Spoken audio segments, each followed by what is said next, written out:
session number 3, getting this set up, and then sending it over to Alexa so we can go live on the 3rd session of the day for the Sponsored Content Bootcamp.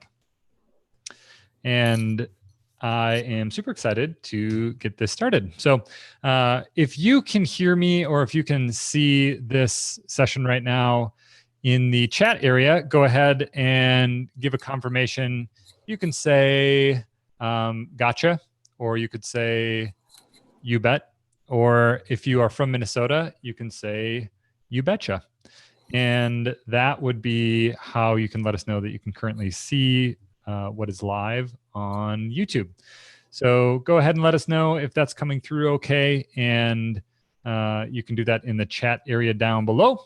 We are look at this, right on time. We are starting on, and Alexa is letting everybody know that they can refresh their page and they can then see this live video. So we'll wait for some people to refresh so they can see us live here on the other end. What do you guys think of my ability to just talk really about nothing?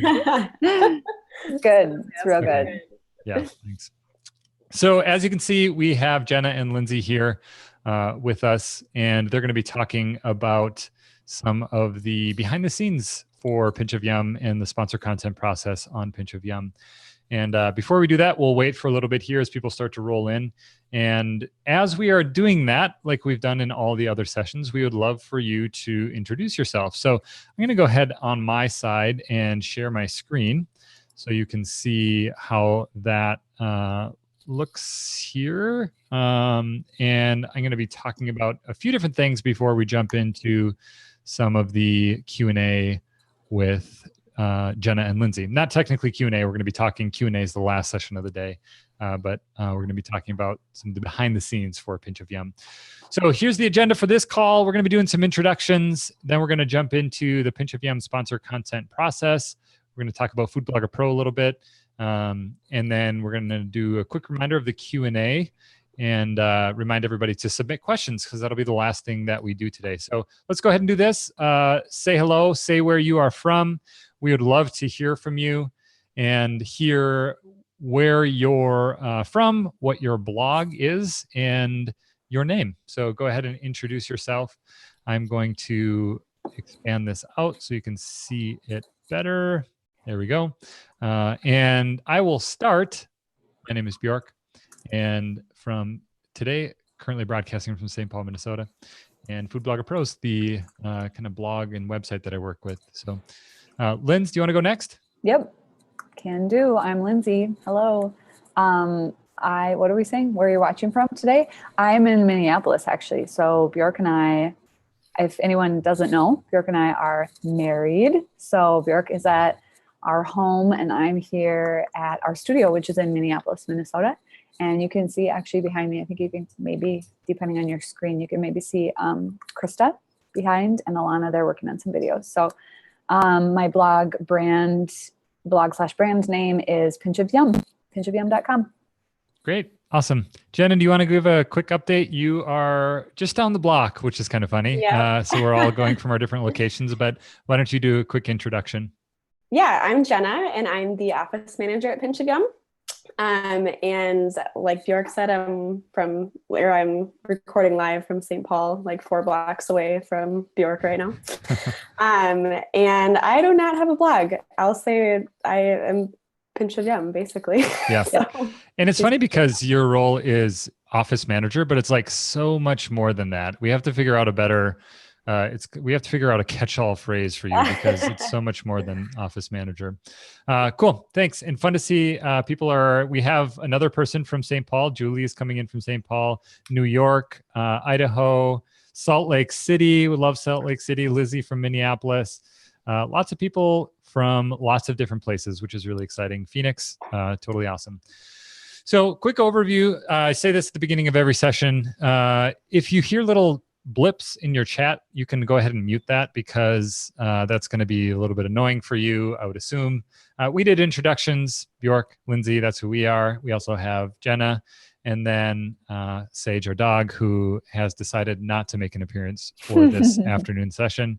She has moved to the couch. So what we are going to do is talk about sponsored content and a little bit about how Pinch of Yum does sponsor content. So I'm going to stop sharing my screen. So at this point, it's just us. I think, can you confirm this on your end from the chat side? When one of us is talking, does it just show one of us? Is that how it works? I just want to confirm that off screen that I can scratch my nose and not pick my nose, scratch it, just scratch it. I feel like mine, yellow box just follows us around. So then the yellow box just jumped to me. I stole it. Nice. Also, did you see that there was a mention about the chat not working for some people? If chat doesn't work, you can go ahead and refresh. Check to see if you have an ad blocker installed or use a different browser. So those would be all things that you can see. And people are confirming that, yes, it's only one of us when we are talking. So that works out really well.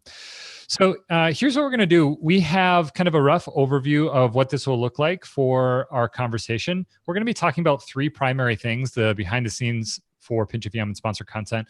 First, we're going to be talking about how to be an influencer. So sponsored content is like the outcome of being an influencer. So we thought it'd be good to go high level, talk a little bit about how to be, we're calling it a super influencer, somebody that brands really love to work with. We're going to be talking about Spincers. Oh my gosh. I saw Pinch of Yum's sponsored content. Wow. And I wanted to say Spincer. Wow. Pinch of Yum. Like, have you ever said that word before in your life? First time, hopefully last time as well. Pinch of Yum sponsored content workflow, otherwise known as Spincer. And Jen is going to talk about how we handle leads for that. Lindsay's going to be talking about some of the ways that she interacts with the brands. We're going to talk about some of the things that we've learned. And then that's actually the third thing we're going to really focus on, the big takeaways that we've had after 4 years of doing sponsored content. So let's go ahead, start from the top, Lindsay. We talked about this idea of a super influencer. So first of all, can you talk about like a high level so people understand what is an influencer and how do you see yourself fitting into that role as it relates to brands? Yeah, like me personally with Pinch of Yum. Yep. You or like Pinch of Yum, which is kind of the same thing, but not necessarily. Right. So I find it helpful when like defining what is an influencer and who is an influencer. I find it really helpful to kind of differentiate a brand versus an influencer. So what's the difference between, let's say, Target, one of my favorite brands, and me? We're both trying to reach people. We're potentially even both trying to like sell things to people. But for me, I'm an individual, and that voice and message that comes from me to my readers is my individual perspective. And Target's isn't an individual perspective. That's the perspective of a brand, a greater brand. So even though we have a team, even though I'm not working on Pinch of Yum solo, right? I have Bjork, I have Jenna, we have Alana and Krista, and obviously our whole team for Food Blogger Pro as well. But even though it's not just me on Pinch of Yum, the voice for the most part of everything that gets communicated is coming from me personally. And that to me is what really like differentiates an influencer from a brand. And I think even there might be people listening or in Food Blogger Pro where taking a branded approach to how they communicate and how they create content, branded as in like building a brand, that might be a better thing for them as opposed to building their brand as an influencer. They're kind of two things potentially under the same umbrella. And obviously for the sake of this conversation, we're also talking about brands that are up here that want to work with, you know, these over here in food influencers or food brands. I think of something like Oh My Veggies. Maybe a lot of people know the site Oh My Veggies, or Food 52, or kind of these, or Food and Wine, Bon Appetit, those type of sites. Those deliver food content, but it's not an individual person every time telling a story, giving a personal recommendation. And that's, to me, like what an influencer is that personal messaging behind everything that gets communicated. Got it. And so the difference could be in some ways, are you trying to be an influencer, individual, or would you take the path of being a brand that has influence? You wouldn't necessarily call a brand an influencer. So the question is, which path would you want to go? I don't know, but I would assume that a lot of people watching this would be under the category of influencer individual. But also, I think it's important to remind people, you don't have to do that. You could build a brand that has influence, but isn't necessarily you as the influencer. And that might be a better fit for some people. Exactly. And even if you think about, I know in the context of this conversation, again, we're talking about sponsored content and working with brands, but I think of a site like Food 52 or even BuzzFeed Tasty. And that is not, they are not an individual influencer. They are a brand that has influence. And as a brand that has influence, they still work with brands sometimes, you know, to create content that is promoting a particular brand. So this conversation can apply, I think, to both of those paths. But for us, for Pinch of Yum, I've leaned more towards the path of influencer, where the messaging comes from me personally. And it's like, I was going to say twisted. That sounds weird. Like it's like shaped by my personal story and perspective. Got it. So let's talk about brand. The brand for this conversation, whenever we say brand, we'll assume that you're working with like a brand that is partnering with you to do sponsored content. And when we say influencer, we're talking about individual. So for you as an individual and thinking about this idea of like super influencer, how do you be a really good influencer, both for your audience, for you personally, and then for the brand that you're working with? What would your advice be? Or actually more specifically, what have you noticed that brands are looking for? Like the most successful relationships that you've had, what has been the thing that has been most exciting for brands, or the thing that they've looked for the most? I think the number one thing for brands is kind of there's these two sides of the same coin, I guess. One side being reach, and brands are looking to get exposure, right? They're looking to get in front of new audiences, new people. But the other side of that is that they don't necessarily want just sheer number of, you know, people looking at content or people reading through something or people watching a video. They also want engagement with that. So it's kind of this two-sided thing where they really ideally want both of those things. And I think those two things act a little bit as balancers for each other. So for example, we have a pretty big following on Pinch of Yum, but we might not have as much engagement as someone that has a smaller following. And those two things kind of balance each other out. And brands, I think, are looking for the sweet spot where they get a decent amount of engagement, views, whatever, people watching a video, whatever metric that might be, just strictly numbers.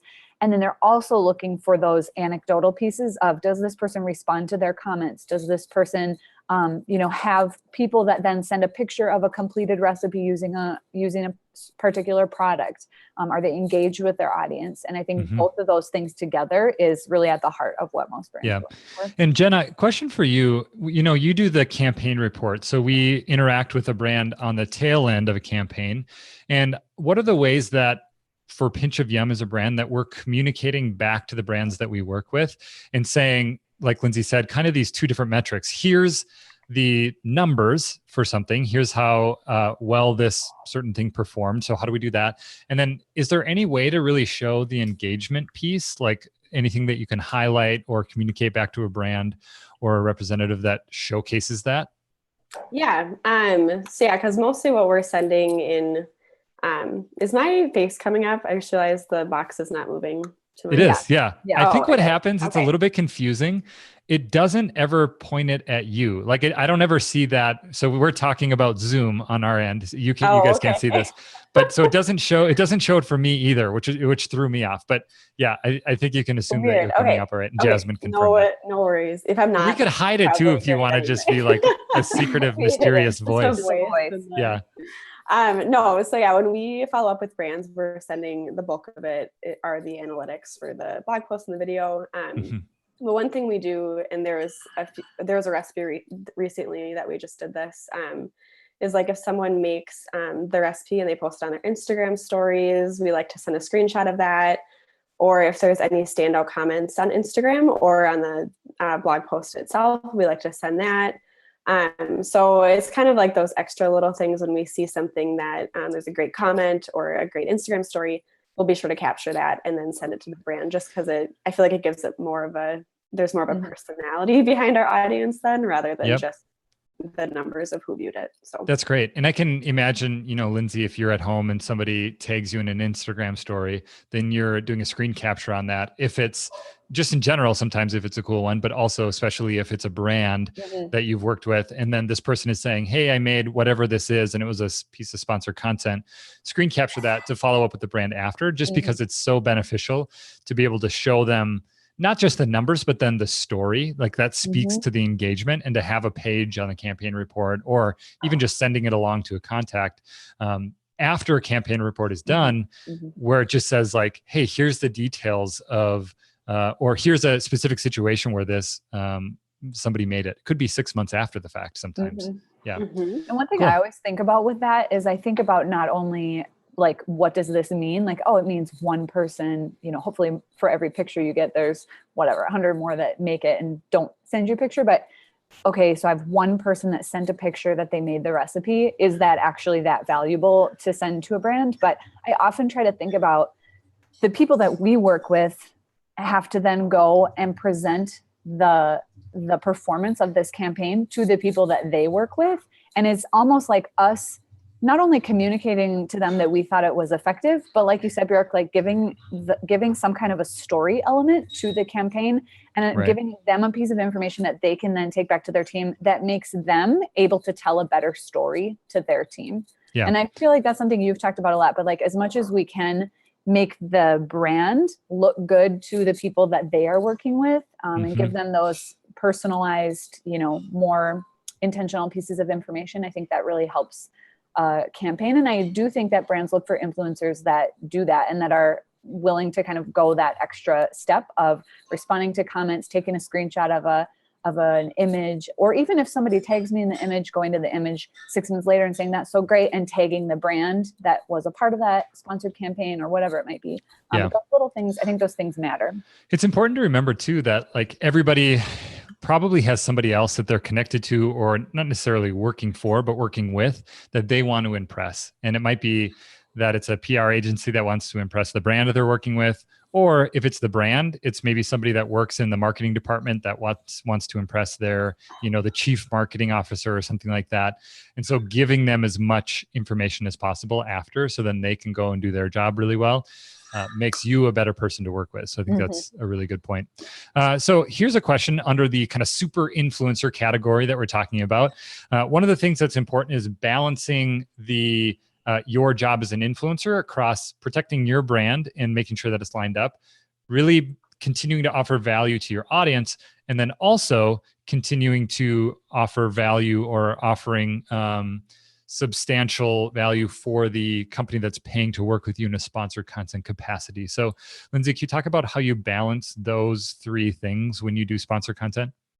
Yeah, I think that if you think of the multiple paths that you could take with sponsored content. So the first thing would be just a straight ad where, let's say I have, we worked with Almond Breeze this last year. So let's say, for example, I take a container of Almond Breeze and I go on my Instagram and I just put a picture of the Almond Breeze and I just say, I love Almond Breeze, or even a video. And I just like hold it up and show Almond Breeze is so amazing. I love Almond Breeze. Here's what I love about it. That's not necessarily going to land well with my audience because it will feel like such a harsh sell. And it's really not giving them much of anything except for me, a recommendation. But my readers know that it feels like an ad basically. And it doesn't feel like it's a give in some way to the readers, which then is a negative for the brand. It's also a negative for me. So the flip side of that then is, and how I think about it is, how can I create this content that actually provides value in some way? So rather than saying, here's Almond Breeze, here's what I love about Almond Breeze, container shot, whatever, I say, here's a soup I love, and I genuinely love to make this soup. Here's why I love this soup. I can make it vegan really easily. I can make it dairy-free for anyone that needs that. And I use Almond Breeze to make that happen because Almond Breeze is this, Almond Breeze is that. And that gives some people something of value that they can continue to come back to, that they might want to share with their friends, which then is like a trickle effect. So as it's effective for and valuable to my readers, it's also effective and valuable to a brand, which then makes it also valuable and effective for me personally, because I'm giving, it's like that circle and that cycle. So at the core of that and at the heart of that question is really just value, something of value to the readers. And I think really the readers or the followers are the people at the epicenter of that. That doesn't really make sense. Epicenter of the circle. They're also in the outside of the circle, but they're also in the center of the circle. They're everywhere. They're everywhere. Yeah. They're driving everything. Yeah. Cool. Yeah. I think that is helpful. And I think thinking always back to that reality of the audience being the most important piece of that.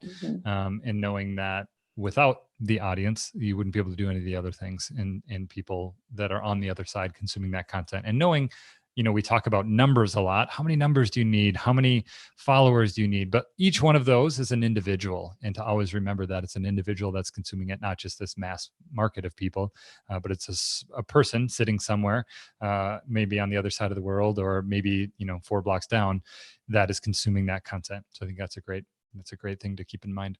Anything else that you want to talk about under the umbrella of super influencer? Super not meaning necessarily super powerful, but like super meaning performing at your peak.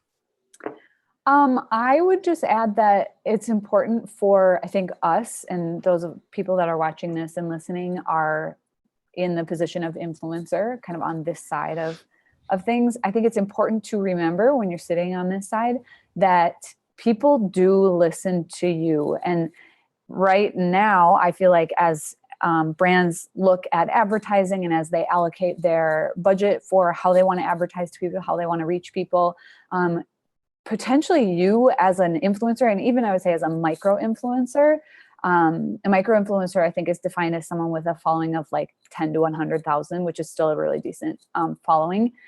So you have like your tiers of influencers. So at whatever place you're at, you hold a lot of influence and sway with people, even more so than TV commercials, celebrities.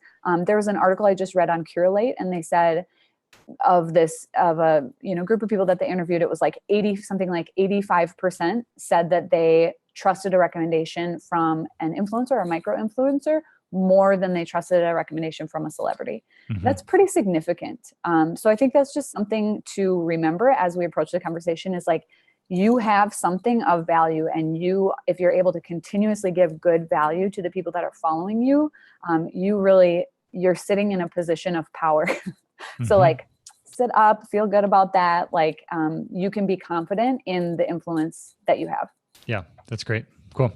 All right, let's shift and talk about Pinch of Yum's sponsored content workflow. So we're going to ask Jenna a little bit about how she handles that process and what goes into that. But before we do, I was going to talk a little bit of the timeline for how we've done sponsored content and how we've done influencer marketing for Pinch of Yum. For a long time, we didn't do it at all because we're in the beginning stages, the first 2, 3, really 4 years of Pinch of Yum. We didn't do much influencer marketing or sponsored content. Probably in 2013, I kind of tried a little bit of like reaching out to brands, but it was a ton of work and it didn't have a lot of success with it.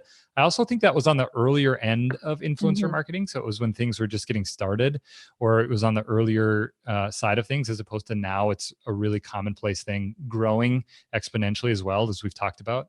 But what I learned was during that stage that you have to dedicate the time and energy to pitching if you were going to do that.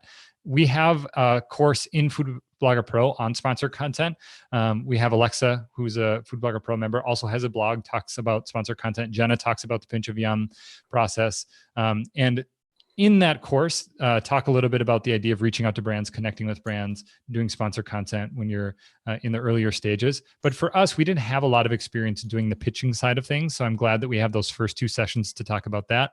The second stage for Pinch of Yum was working with an agency. So we worked with Sway, which was an agency that helped with sponsored content. And then just this year, we switched into handling that on our own.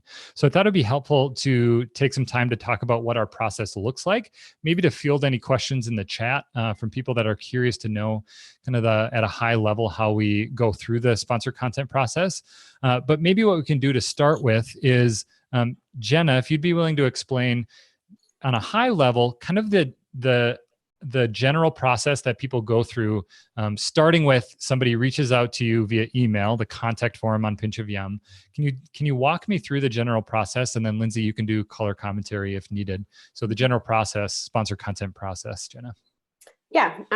So as Bjork said, when we switched to doing it ourselves, me and Lindsay sat down and just kind of put through a general kind of what happens when a brand approaches us. And it's been pretty fluid, and it'll probably change as we go. But this is like the quick high level overview of how we handle leads when they come in. So a message will come in through our contact form, or they'll email Lindsay directly. And so that message comes in, and the first thing that we do is, if we're potentially interested in, which usually there's always potential that we will be, we'll send them to an online form. And this is something that we set up in Typeform. I know we've gotten a lot of questions about it. And the form itself just basically allows us to get more information from them, so then we can better determine if we want to work with them. So it's kind of our filter for brands that we take them through. So they tell us more about their campaign, their budget range, what kind of content they're looking for, what product they want to feature, kind of a wide range of questions for them.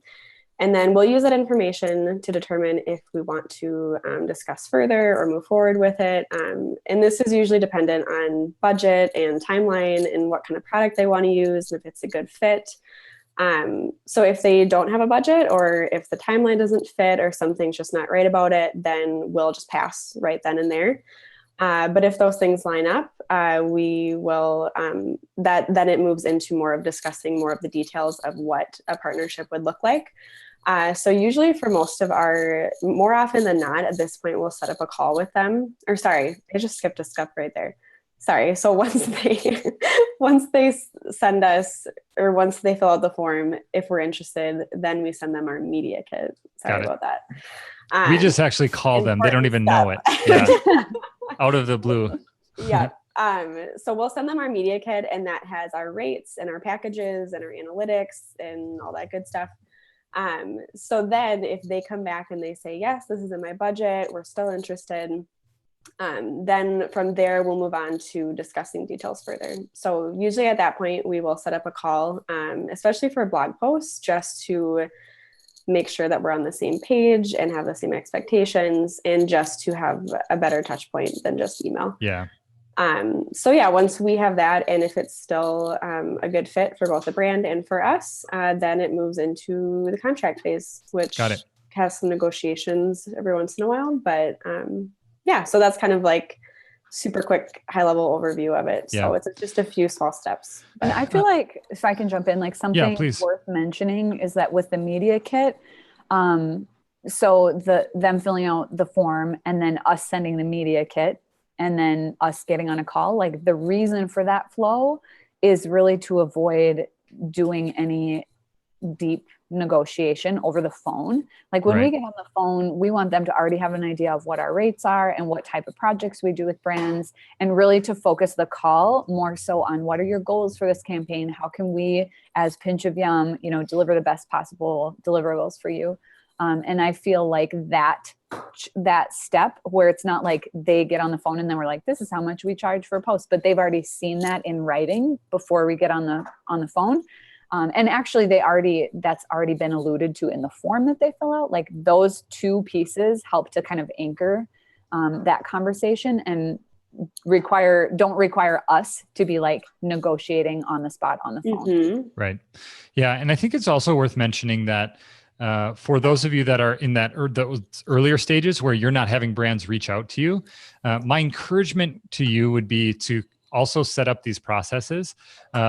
Even if you're not using a form to process leads that are coming in, you can use a form to connect with brands after you've established a relationship with them. Maybe you've connected with them on social media or at a conference, and you want to download or you want to gather as much information as possible because you want that campaign to be as successful as possible. So you can put together a form that collects information that then you're able to compile and have a better idea of what they're looking for. For instance, some brands might be really interested in video and getting video impressions, while other brands might be really interested in going through your blog as an avenue of connecting with readers. So some way to introduce a process into your system, which I'm not good at, but luckily Lindsay and Jenna are really good at, and they've been able to set those up for the sponsored content that we have coming in. So if you're in the early stages, I would say put those processes together, and also know that over a long period of time, if you stick with it, if you're intentional, if you make the small changes, then you're going to get to a point where you have people reaching out to you and wanting to work with you. It's just a matter of time and a matter of hustle that you put into the content creation side of things, creating high quality content. People will notice that and eventually reach out. So I'd encourage you with that as well. And So- maybe you kind of said this before, Bjork, but just timeline wise, like it was years before that happened for us with Pinch of Yum. Like we were 3 years in when we started reaching out to brands, and you had kind of mentioned too, it was on the earlier end of influencer marketing. So that wasn't like happening a whole lot as much as it is now, but that was after 3 years. And then probably when we were consistently getting brands reaching out to us was at like the 5-year plus mark, I would say.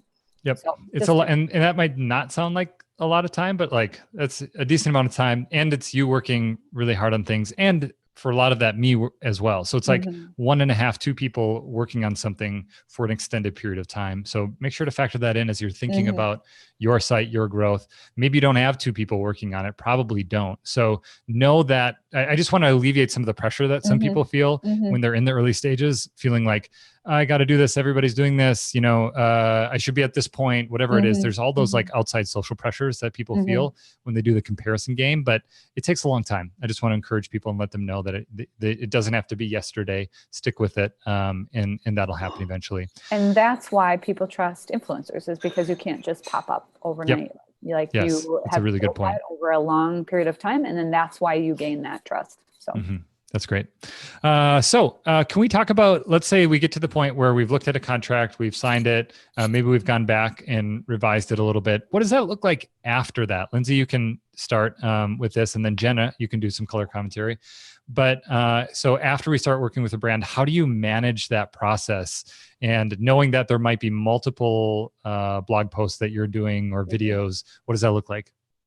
We map that out in pretty specific detail, right from the get-go of the contract. So even if it's like, 4 posts over the next 6 months, we'll go into the calendar. We use CoSchedule for our editorial calendar. And so both Jenna and I have access to that. So we put all our sponsored content, as of this year, we put all our sponsored content on Thursdays. It just helps me to have like a little bit of a flow with that. So Jenna just picks the random Thursdays at the right intervals and puts them in. And then we have a system where we will send brands the post 1 week prior, or the video. If it's a video for Instagram, we'll send the content over 1 week prior to it being published. And so then we just go to our regular calendars and put some due dates in 1 week back from whatever the published dates were. But that all, like the dates and what's getting sent at what point, and when, if it's getting sent over on the 7th, then we have to be working on it the week prior. So we're like really jumping back and scheduling backwards from each of those.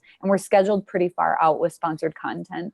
That's also helpful because it helps us know when to say yes and no, and like when to take something new. If a brand comes in and we look at the next 4 months, rather than just having in my head, oh, I know we have a couple, but I think the calendar is pretty open. If I can actually see the calendar and see that actually every Thursday in November and December is full, that helps me to say that's too much and I'm not going to do any more in those 2 months. And then maybe we come back to the brand and ask them for a different month. So I would say like the root of how things are executed starts with CoScheduler on the calendar and getting things placed in the right spot and having a consistent schedule with those always being on Thursdays or Fridays and the content always going over to the brand at the same time. And then in terms of like how it looks for a sponsored blog post, Bjork, I don't know if there's like an example one that we can like drop in somewhere, but most of them, the recent one, but most of them look generally the same. So we have a disclaimer at the top and we have a disclaimer at the bottom. The one on top looks like a little button.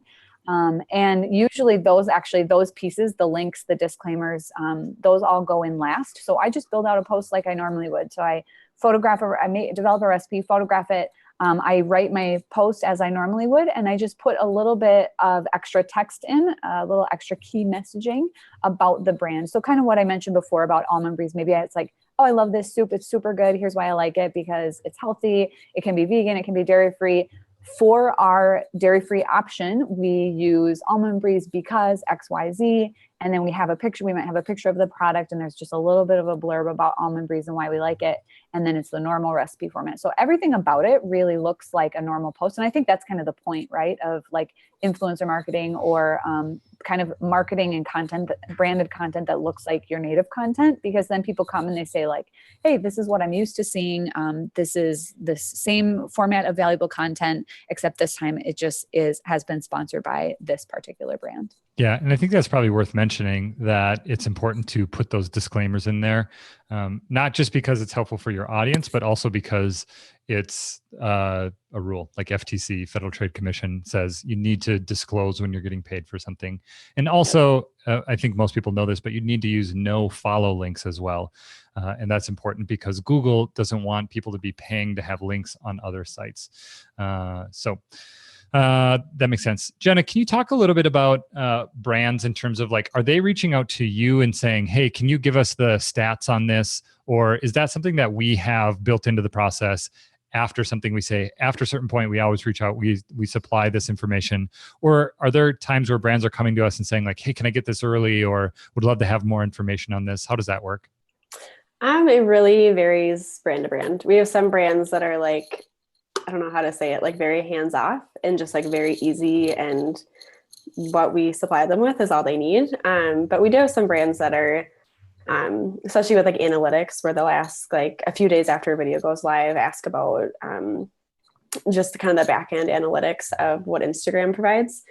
But we do pretty rarely do we have someone who like needs something earlier than we already set the date for. And I feel like part of that is because I'm like going to toot our own horn here, but like, I feel like we do a good job of setting expectations. And so like, they know the date that they're going to get the draft. They know the date it's going to publish, when the concept is due, when it will go live.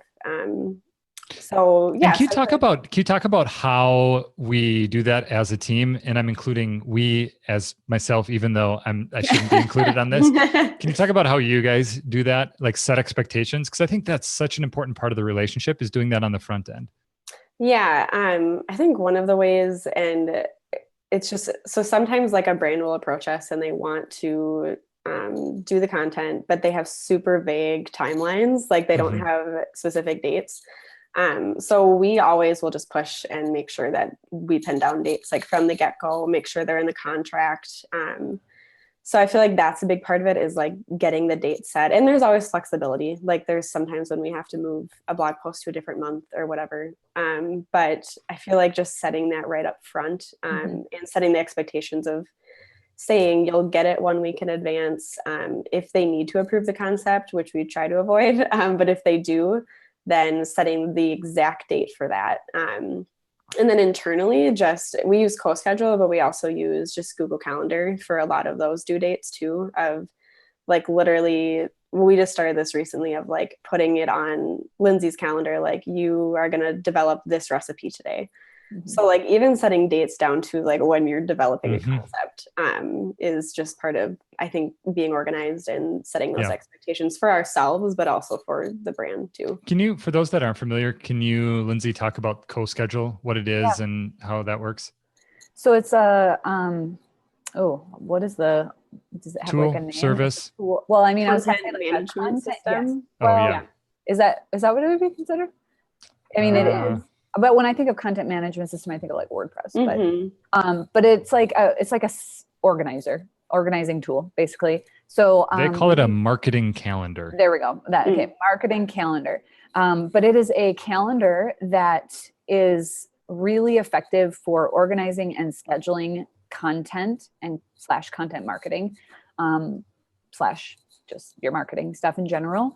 It's different from like a Google Calendar, because when I add an event on my Google Calendar, that's just literally the little thing that says, hey, at this time you have this. Within CoSchedule, I could say, okay, on this day, a blog post needs to go out. And in the creation of that calendar event, I'm also creating the draft in WordPress.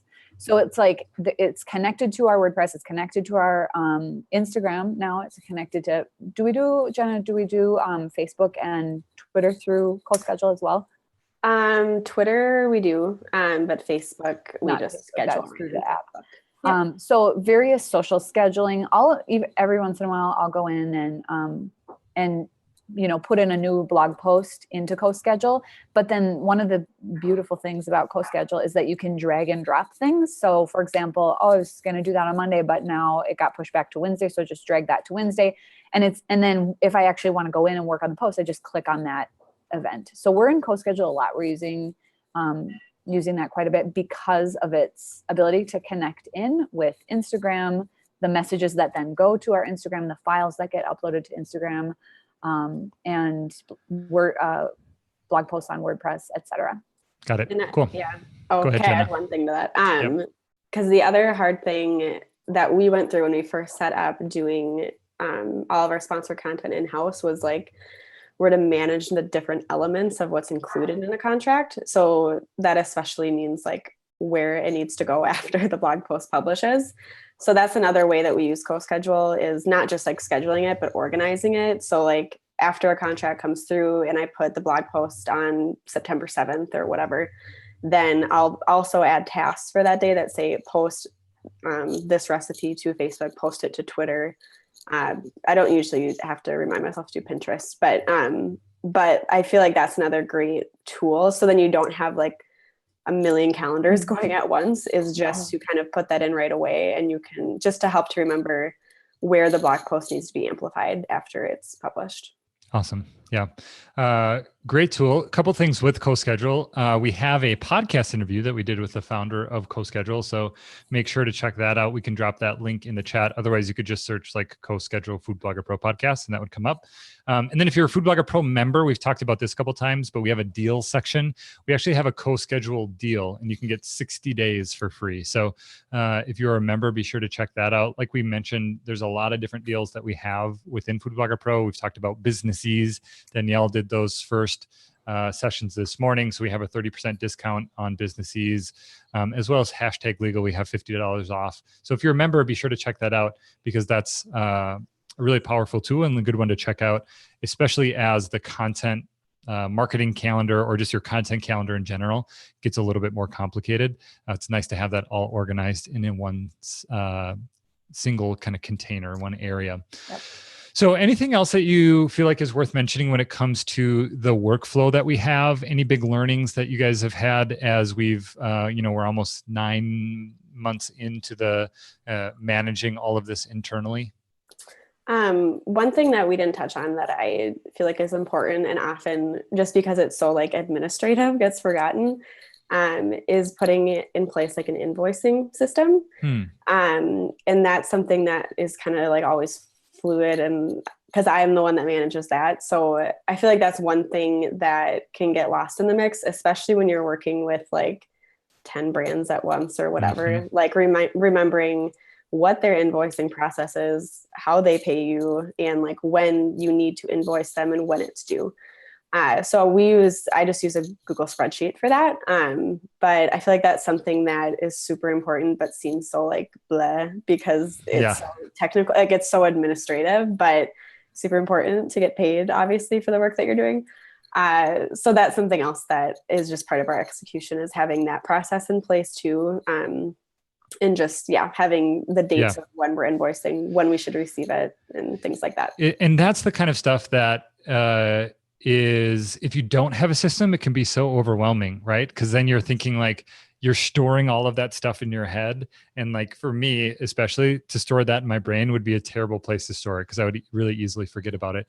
So again, having that process, having that system. And you said, Jenna, for that, do you use a Google Calendar? Is that what that looks like? I use a Google spreadsheet and it's super simple. Just like name of the brand, how many like payments it's split out into. So I know how many are coming, the date I need to send the invoice, the date that it's due. And then also like if it's coming through like a funds transfer or a check, or just so that I know how to, just how to expect how the payment's going to come. Got it. That's really helpful. And I'm always amazed at how much you can do with Google Docs. So like spreadsheets and things like that. So if you haven't ever used Google Docs, that would be a really good way to test it out and kind of experiment with it, is just putting together a spreadsheet.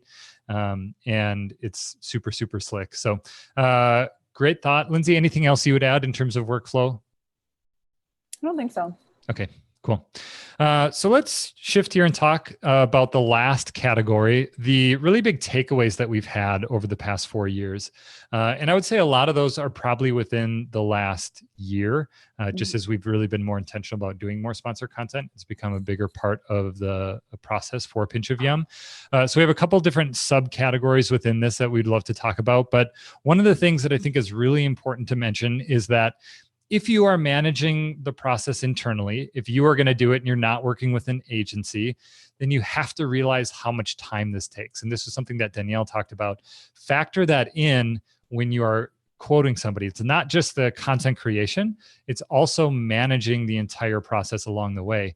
And especially if you're taking that on your own, know that that's going to be a part of the process. So be sure to factor that in. So what I would love to hear is kind of at a high level, non-content related, what are the things that take up a lot of time with the management process? Lindsay, maybe you can start from your standpoint. What are the non-content things that you're having to be involved with? And I know Jenna it takes on a lot of that, but I would guess there's kind of calls and things like that for you that you have to be a part of. Yeah, right off the top of my head, that's what I think of as calls, because that's usually the only part of the process that I'm involved with at this point, other than just like decision making.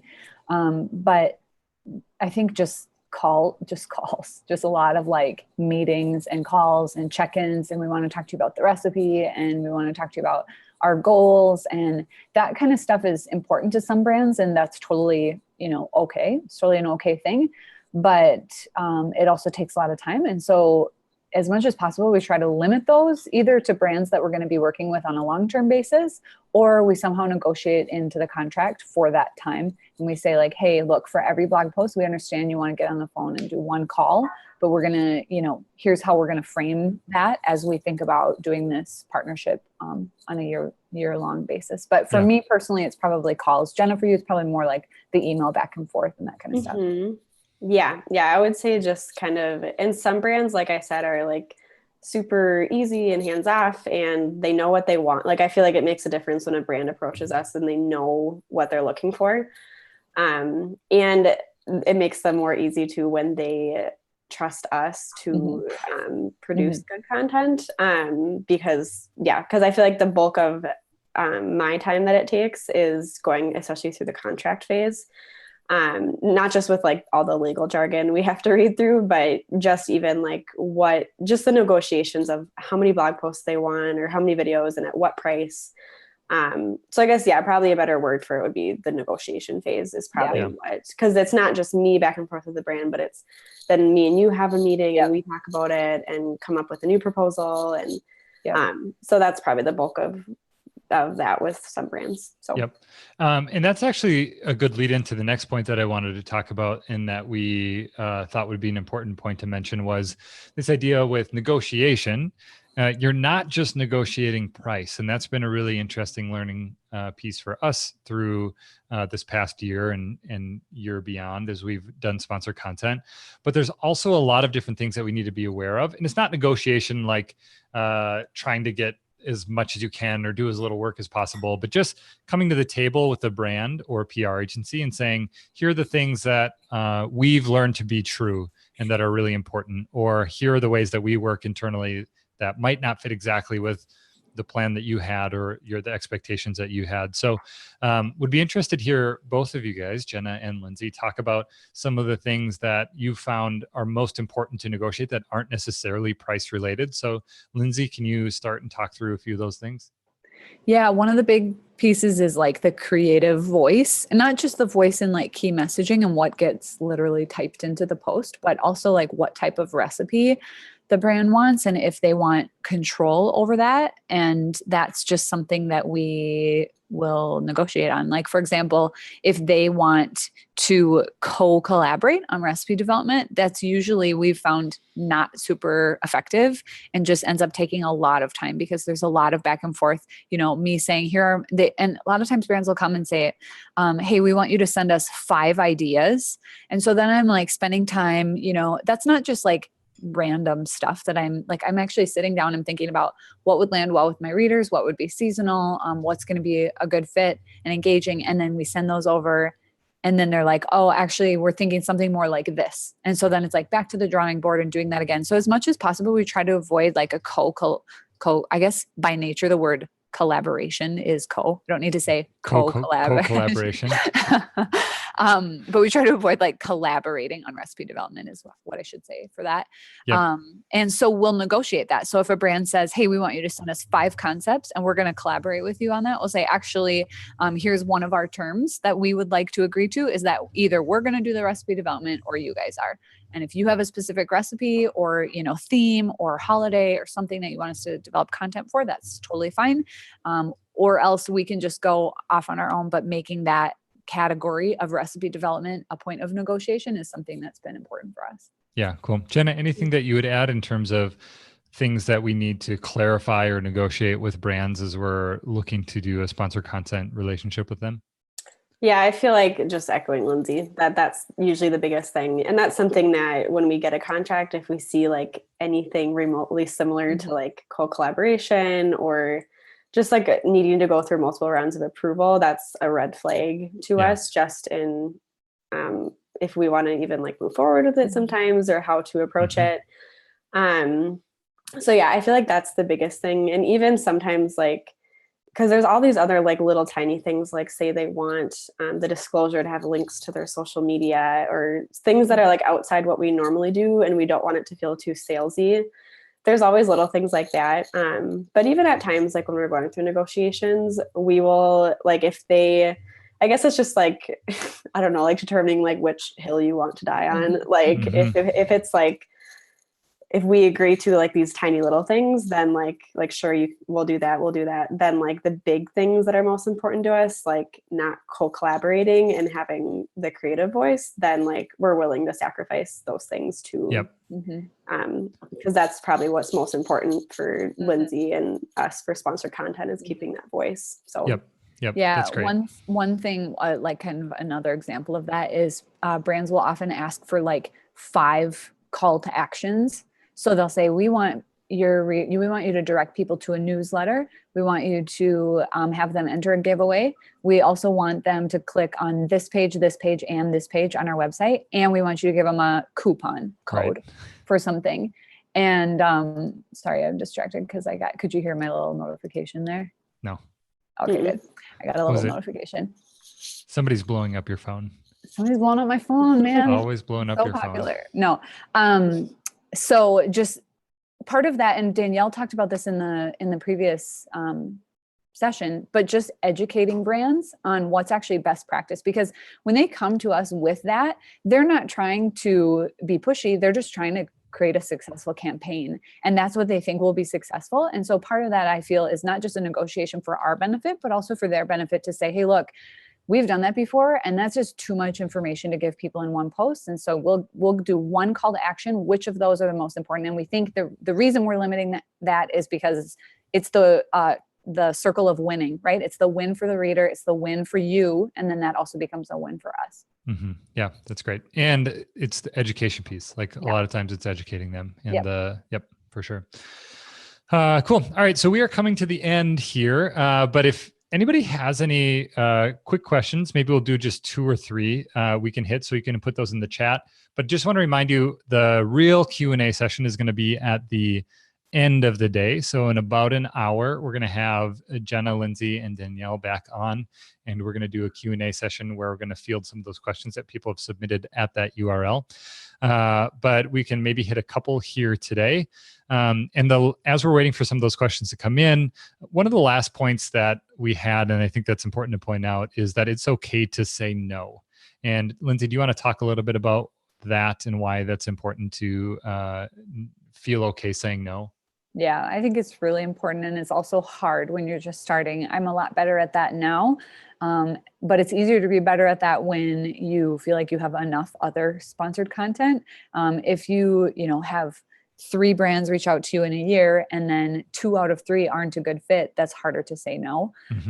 But I do think it's really important to consider. And I wish there are brands that I worked with early on, just to because I was so excited to work with brands that I kind of wish I would have said no to. They weren't the best fit for Pinch of Yum. I feel like it damaged my blog more than it was Mhm. doing good.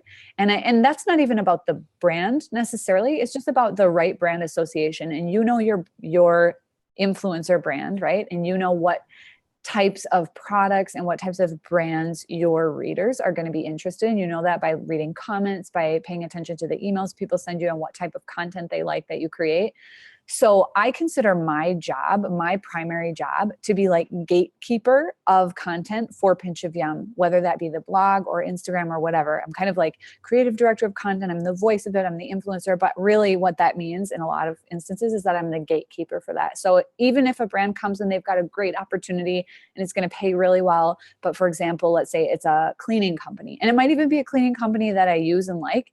For me personally, I might say, I don't know if that's the best fit, because not even because I don't use it in my personal life, but because if I put that on Pinch of Yum, I think people's feeling and response will be that they're being sold to. It feels out of the norm of what our standard content is. And as the Right. gatekeeper of that, I feel like the responsibility to my readers to say no when it's not a good brand fit. And there's nothing wrong with the brand necessarily.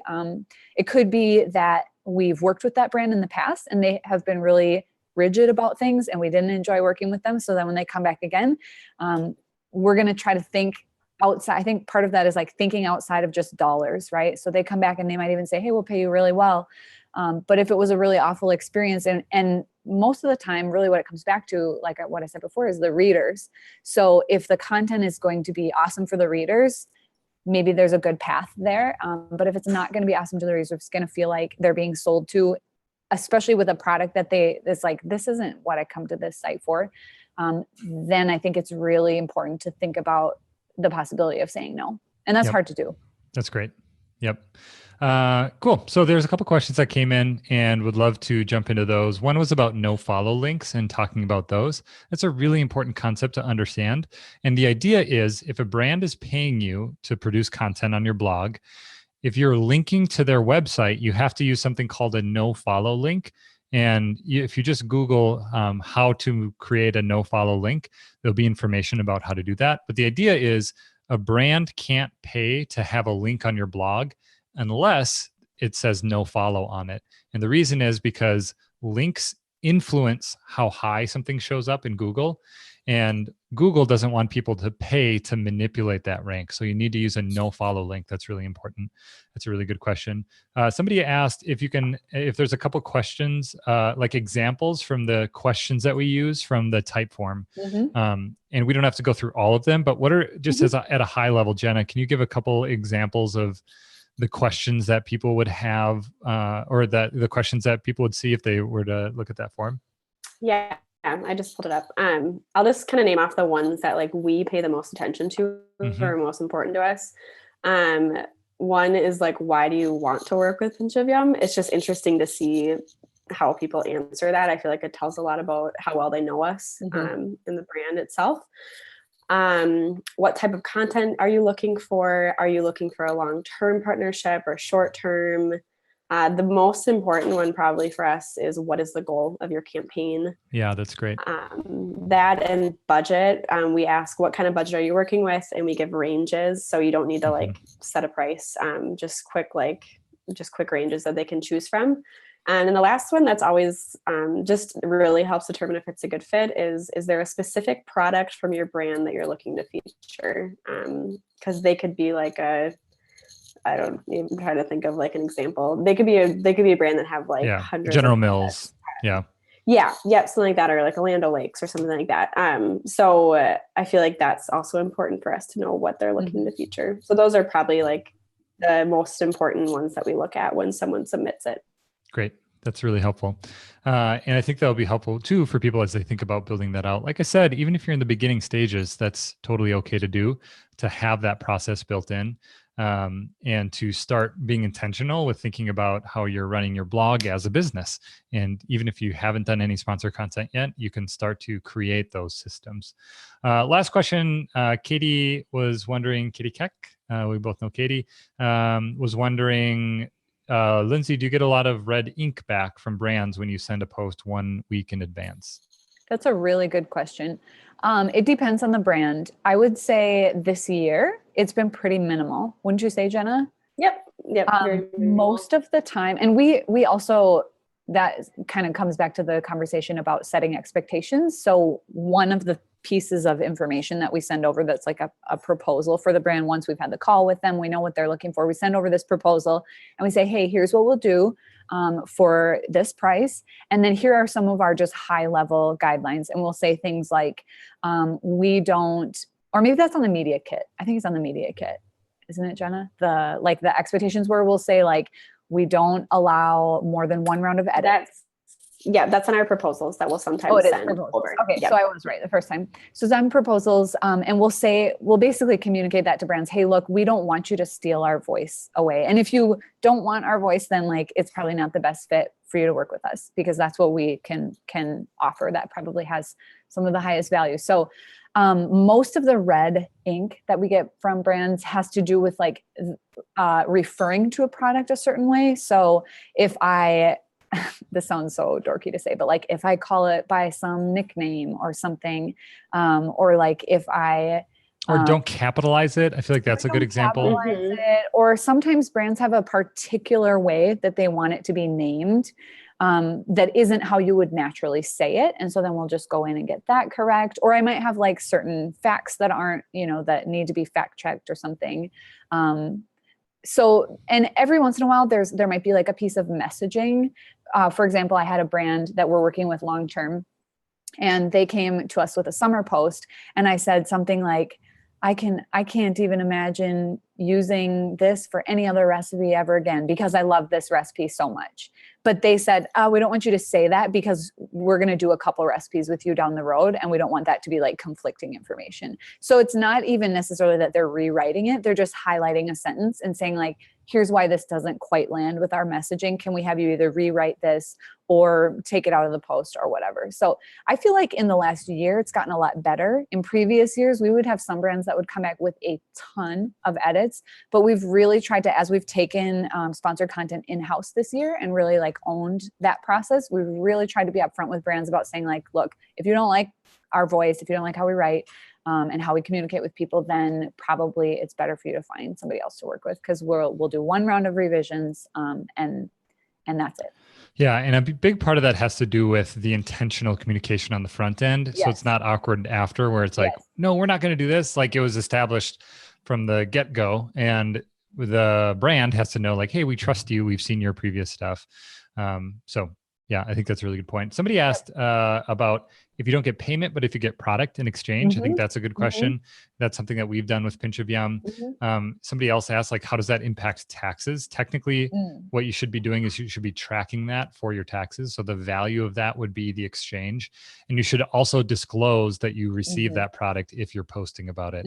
FTC guidelines apply the same way. Like we'll get products sometimes from brands, like maybe it's a certain food, and they say they have to have a little disclaimer that says, if you talk about this, remember to let people know that you receive this product for free. So that's important to remember. Same rules kind of apply. Yeah. So we are coming to the end of this session. Can we give a big round of applause for Jenna for being on? Jenna, you did a great job. Thanks for being a part of it. I think if you want to, Linz would love for you to stay on for a little bit to talk about Food Blogger Pro. We didn't talk to you about this, but if you'd be up for that. Yep. Jenna, I think that if you want to duck, you can 100% stay, but it's probably less awkward for you to have to stick around. I think on your end, there might be a way to bow out, and then you can just jump in the chat if there's any follow-up questions. So sounds great. Thanks, Jenna. Really appreciate you being a part of this. See you later, Jenna. All right. Cool. So Linz, I want to go influencer marketing sponsor content inception. And I didn't talk to you about this, but was wondering if you would be willing to talk about Food Blogger Pro a little bit, and maybe some of the courses that you've done within Food Blogger Pro. So there's photography courses, there's a lighting course, an artificial lighting course. You can talk about some of the courses that I've done if you know what those are, but I don't know if you do. That's funny, but would love for you to talk about that. I've just been talking about it a lot today. And I feel like for you, you're a good influencer. And thank you. Yeah, and we can negotiate a contract after. But I thought I would put you on the spot and see if you'd be up for talking about Food Blogger Pro a little bit. Yes, definitely. And as you're doing that, I'm going to do a screen share. So you'll still be on the screen, but it'll just be a little bit smaller. Okay, so then will I be able to see your screen? Because then I can, like, are you doing it right now? Yeah. Let me Yeah. know if you can see this. I'm going to share my screen. And if you can see it on your end, then it will be the community forum to start with. So let me know. I just yeah. started sharing it now. Yep, I can see Okay, it. cool. Okay. So you can lead, and then Okay. I will You'll follow. just follow. Okay. So if you go into videos, Yep. some of my favorite videos that I have to plug are the food photography videos, obviously. So up at the top, food photography. The reason that I love these videos so much is because when I teach workshops, which we've done a decent amount of those this summer and are doing a couple more coming up this fall, but every time I teach a workshop, people who attend my workshops here at the studio get access to Food Blogger Pro. They get a year-long membership. And it's just always something that I hear from people when they come. And it's always something that I recommend to people when they leave. So a lot of times people will come and they'll say, oh, I remember this because I watched this series of videos on, whatever it might be, lighting, natural lighting or something like that. And often one of the courses that I see are on artificial lighting, but which is what I'm going to talk about. One of the courses that I often recommend to people that I know that they go and look at is about the course on artificial lighting. Because at the workshop, we don't always have a lot of time to practice that. And so I'll say, hey, if you're interested, especially those last videos. So let me see, set up food photography, the number 11 and number 12. So those videos, are you going to play it? Don't, it's embarrassing. Our basement. Oh my gosh. Oh my gosh. You don't need a studio. This is our scrappy basement. It's really true. You don't need a studio. Oh my gosh. This is weird. You can stop, turn it off. Stop now. Okay. But the reason that those two videos I think are valuable is because even beyond just showing the lighting units, like you can see, I show just using just a random light that I got at a halogen work light that I got at Home Depot for like $15. And I show not only how to angle that, but how to set your camera settings so that the light looks like natural light. So that is something that I definitely recommend. The Instagram videos, Instagram changes so fast that I feel like the Instagram videos go out of date more quickly, but the general concepts and strategies of those videos still apply to what I'm doing with Instagram today. And that's a relatively newish course that I have done and that I would recommend. This is not a course, but just about Food Blogger Pro in general. I'm a big fan of the forum. I know you've talked about that in some of the last sessions too, but I especially like, maybe this is weird, but can I call out a particular thread? Sure. Called Best Photo Size. And somebody asked in that thread, this is a long time ago, they asked about, let's see, best photo size. Maybe Alexa knows which one I'm talking about and she can send it to you. Maybe it's about resizing your photos and how to size them so that they're not only not super huge, but that they're also sharp on Retina screens. And there's a whole bunch of responses on it. And I did a bunch of side-by-side comparisons on that so that people could see if they could tell a difference when I exported with different quality settings. So that's one of my favorite threads on the Food Blogger Pro forum. And the live events are some of my favorite. We do I know you do the Happening Now, which I'm not a part of, but just the Q&A and just the regular monthly. What are those? Monthly, bi-monthly? Monthly. Monthly. Yep.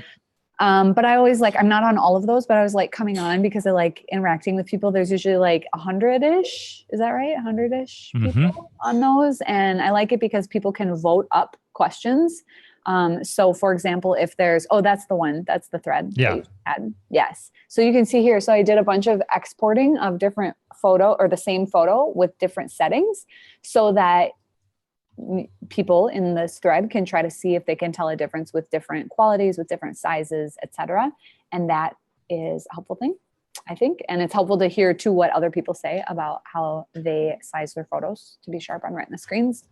But yeah, the live events are my other favorite. And I just like coming on. Mostly I like it because it's a little more personal than the forum. Like you actually get to you actually get to like see people in chat. So there's like a more of a live element happening with that. And then people can vote up or down on comments, which I always appreciate because it helps us sift through what most people are looking for information on.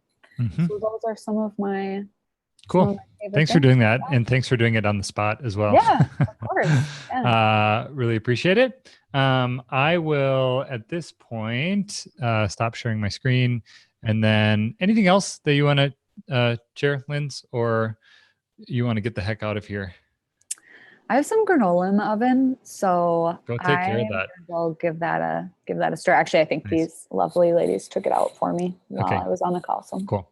All right. Well, thanks for being a part of it. Really appreciate it. And we have just a couple more things here to wrap up our third session of the day. But I will officially say thank you to you, Lindsay, for coming on. And I think on your end that you can duck out, but I will be able to do it too. So I will say you've mastered the art of inviting someone to leave the call. It's very smooth.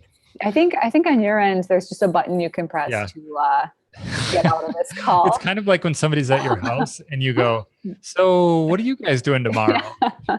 Oh my gosh. I feel like that's always the lead into like, now is the time to leave. Yep. Now we're talking about next week. Okay. So what are you doing next, Lindsay? Yes, I'm doing my granola, so I'm going to leave and stop talking. Okay. Bye. All right. Thanks a lot. See ya. Cool. All right. So we are at the end almost of this session. Just wanted to remind you of that bootcamp bundle. It's down below here in the chat section. You can scroll down. There's a little link. It says get the bootcamp bundle. What does that entail? Well, there's three things really. It's NutriFox, it's Food Blogger Pro, 1 year to Food Blogger Pro, and then this thing we're calling Influencer Academy. And Influencer Academy is it's going to be 2 weeks in December where we are going to jump into kind of some of the document side of things. So that we talked about our media kit for Pinch of Yum. We talked about that Typeform form that we use to bring people in. And we also talked about some of the campaign reports that we do. We're going to be spending those 2 weeks helping you as a content creator, as a blogger, as an influencer, putting that together. How much does it cost? It is a total of $279 for all three of those things.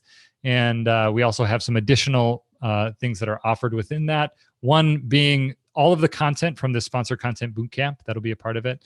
And that will all be available until September 26th. So we have 2 weeks here, a 2-week period to sign up. And then we will close it down. We do enrollment periods for Food Blogger Pro. So it's not something that you can get all the time. It's just something that's going to be a little bit limited.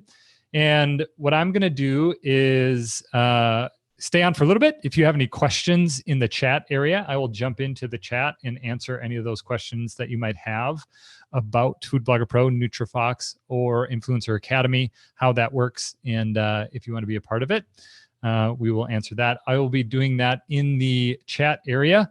So if you have any questions, you can just hit me there. And we'll be starting our next session, our last session, the Q&A session, at 4 o'clock Central, and that is 50 minutes. So be checking back here soon and looking forward to it. So we will see you guys in just a little bit. Peace out.